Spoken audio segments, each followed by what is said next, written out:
Hey, we are back with another video. Today we're gonna be reacting to my girl Nathasda killing it again.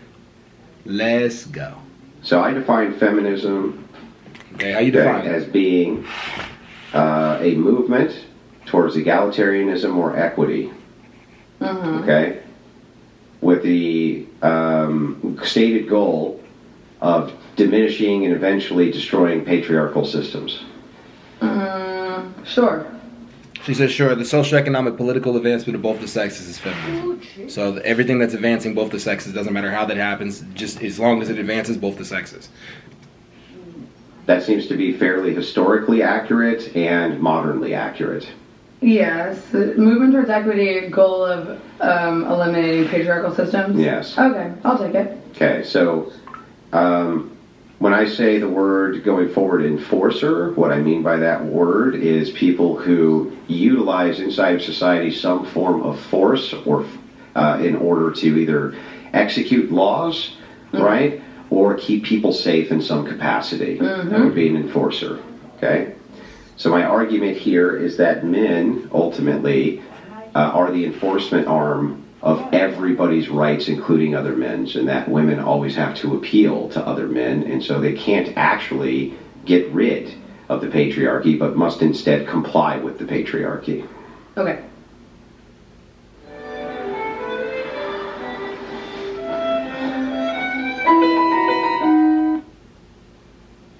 That's my argument. Sure. Do you want to repeat that for me just so I can take a little note? Yeah, that women, basically feminists always have to appeal to the patriarchy for rights no matter what, and so feminism isn't even possible. It's not even a possibility. Okay. Yeah, the patriarchy for it. Okay. So can I ask, do you believe that free will is a privilege? Or a right or a privilege? Do you believe free will is a right or a privilege? Does free will just mean do whatever you want? Within the extent that you're not hurting yourself or others or becoming a danger to society. Well then, yeah, it sure sounds like you're saying it is. I'm sorry, what? Then it would be trivially true that it would have to be, if you're saying that that means you can do whatever you want unless A, B, C, and D, then it would have to be a privilege. Well, okay, so free will, as I'm defining it, is the right to do with you what you want so long as you are not infringing upon another's free will. Then it would trivially have to be a privilege.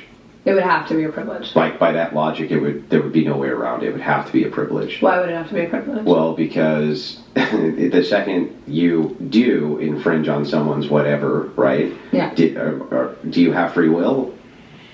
Well, yes, to an extent. Okay, so free will with some limitations. Let's say, is free will with the limitation? Then it's not free will. Well, what do you want to call it, Andrew? I mean, I would just maybe will. Okay.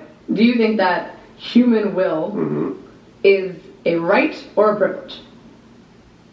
I'm not trying to figure out what you mean by this. Human will. Like, do you think rights. that we, as a society... How about maybe I can just do it this way? I don't believe that human beings have inherent rights. Okay.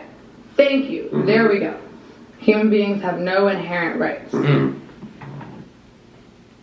Yeah, correct. I think instead what we call rights are actually just collective intuitions which are appeal to force, and then force enforces them. Okay, so all law... Are you trying to say that basically all laws are enforced through force, or just... Yeah, so all laws ultimately. All laws are enforced by force. Okay. Yeah. So if you think about this, the way that I would say is like, do you agree with me that rights themselves are social construction? I mean, not really. So my right to own a gun is not a social construction? Yeah, but I'm talking about free will, not like human, like... You know. What is that? Well, I don't understand though. Like, you being able to act in will, I wouldn't dispute with. Like, yes, you can... That's what I'm saying. You can take actions with your will, but when you say rights, you're saying that those are privileges absent duties. That's a right. And then a duty, right, would be essentially the opposite of what a right is, right? Yes. Okay, so these privileges that you're talking about, I think if that's what a right is, a privilege absent a duty, then they all seem like they're privileges. Okay, but like you don't think that. I guess my issue with this argument is that it's claiming that power is based solely on force. Yes. Which to me seems like it's advocating on behalf of violence.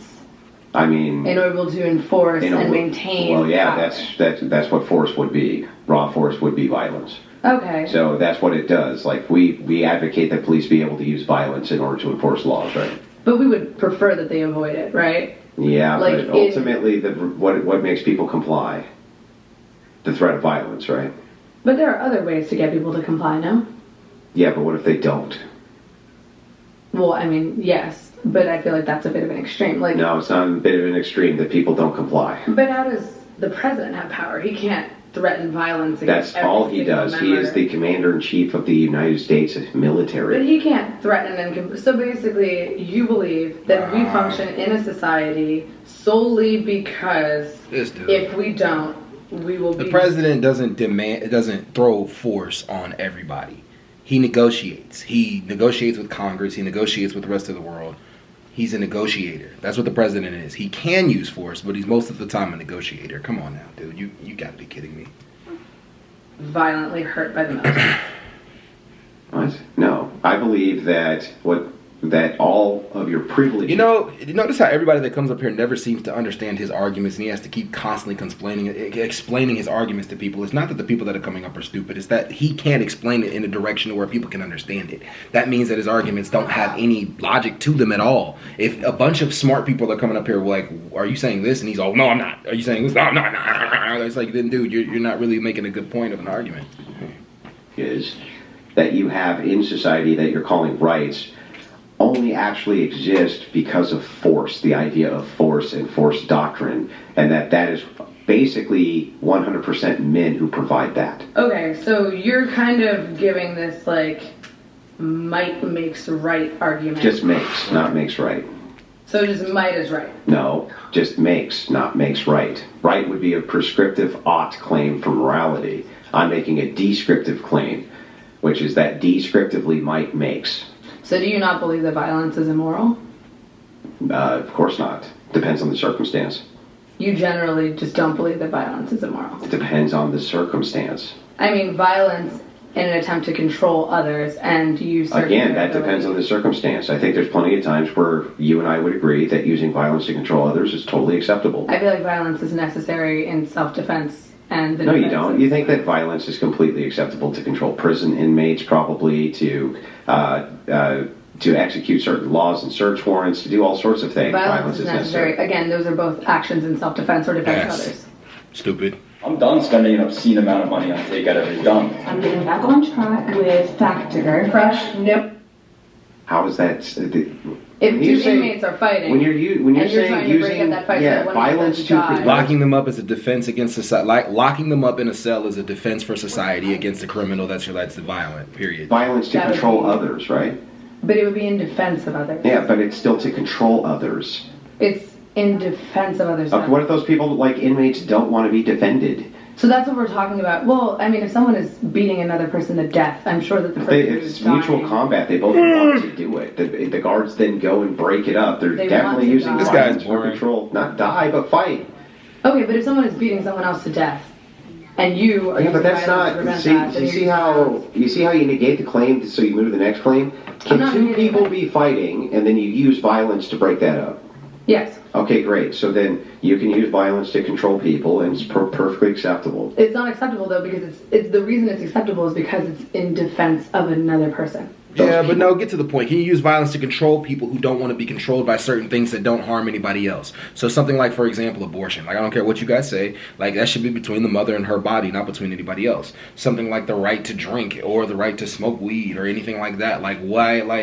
Why should there be some type of forced doctrine to tell people what they can and can't do? Like, it's stupid. People want to fight. Who are you defending? If one of them is dying or if one of them is... One of them is not dying. They just want to fight. They're not dying, but they just want to fight. Okay, sure. So two prison inmates. But again, you're using these really, really, really stringently specific... Yeah, because if we go too broad and too general, then if we hone it down, then I can negate your stance, because what you're saying doesn't actually make logical sense. But you're honing it down to a specific example that is not representative of the entire population of the United States. I feel like we should use an example. What is representative of the entire population of the United States? Not two prisoners who choose to fight to the death. Well, I mean, that's the furthest thing. No, but when you make a claim, you make this claim. You say, Andrew, violence is only violence isn't justified to control groups of people. And I'm like, yeah, but you don't really believe that, because I can give you examples of groups of people who you would want to control with violence and you think it's totally acceptable. And you're like, yeah, that's true. Well, those people have lost their right to by committing but hang on. You go, yeah, that's true, but, right, I still now don't want to use that example. It's like, that makes no sense. It's a refutation to your position. That's why I hone in on it. Okay, so people, we know this through the Constitution, essentially relinquish their right to free will by threatening the free will of others. That's why prisoners are allowed to go to jail, and that is constitutionally accepted. Yes. Sure. Makes perfect sense. Let me make sure I got that. Yeah, right. I know you didn't get that. People Yeah, that makes perfect sense. The right to free will, the right to walk around and be free in society as a prisoner, because they have committed a crime that is a danger to themselves or others and threatens the fabric of society. So why do people go to jail? Why are crimes crimes? Why are things that are bad? People go to jail because we force them into jail after they commit crimes, not because they're willingly going to jail for I understand that they're crimes. not willingly going to jail, but what I'm saying is the forced relinquishment of free will in this instance is morally acceptable because they have committed a crime that threatens themselves or others. Yeah, I'm not disputing whether or not it's moral. That would make my point for me, though. So I'm not trying to talk about those who have already had their free will relinquished on the basis that they have committed a crime that threatens themselves or others. I'm trying to talk about people who are not criminals, who have not relinquished their free will, who are here in this country and deserve the right to choose what they do with themselves and their bodies. I don't know. She destroyed him again, but like he kept talking in circles, man. He does a lot of circular reasoning, man. If y'all could set up a debate between me and him, I would destroy him. I would love to destroy that dude in a debate. Destiny already did it. Naheem already did it. And most of the guests that come up here already did it. You guys need a better debater for the Whatever podcast. I could probably be better debater for the Whatever podcast. Like, Jesus, well, please. Like, I could argue against the left argument better than a lot of these right-wing talking points can. And I'm on the left. Like, there's a lot of points that he could have made towards other things in her argument. Like, is feminism a rational concept that goes towards the rest of the world? Do women actually hold up the concepts of the social, economic, political advancement of both the sexes? That's the thing that they argue for. Do they actually stand on that? Is the worldview actually in representation of what the worldview was back in the first and second and third waves of feminism? Has the fourth wave, fifth wave, or I don't even count somewhat of the third wave, actually been conclusive, actually led to its point, right? He's arguing about all these other things that are way outside of it. Stick to the point of feminism, because there's a lot that you can attack there. You could talk about the one girl from the Scum Manifesto who wrote the Scum Manifesto book. There's so many areas that you could attack feminism on where like he's going somewhere else. Oh, it's not, you have to appeal to the patriarchy anyway. It's like, no. You have to appeal to men. And if you appeal to men, that doesn't necessarily mean that we have to have a patriarchal society where men dominate every asset of the society. We don't have a patriarchal society now.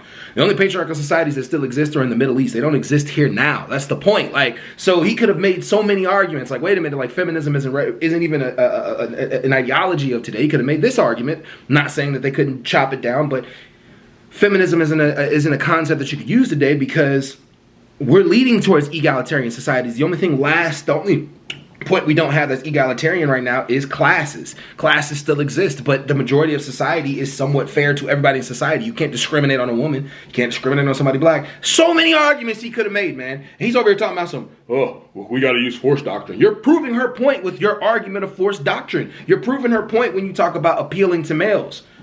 You're proving her point without realizing you're doing it. You're saying that males have a tyrannical abuse on their power. You're literally saying that without realizing you're saying it. But anyways, I'm out, y'all. Peace.